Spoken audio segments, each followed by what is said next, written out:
கர்த்தராக இயேசு கிறிஸ்து சொல்கிறாரு, நான் உலகத்திற்கு ஒளியாக இருக்கிறேன். என்னை பின்பற்றுகிறவன் இருளில் நடவாமல் ஜீவ ஒளியை அடைந்திருப்பானாம். இருட்டில் நடக்கும்போது என்ன தெரியும்? கீழே பூச்சி போட்டு இருந்தாலும் தெரியாது.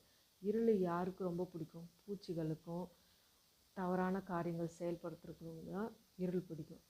வெளிச்சம் வெளிச்சத்தில் நடக்கும்போது நம்ம நேர்கோடு பார்வையோடு நம்ம நடக்கலாம். எல்லாமே நல்லா தெரியும். பாதை தெரியும், பாதையில் உள்ள தடுப்புகள் தெரியும், நம்ம பார்த்து சரியாக போக முடியும்.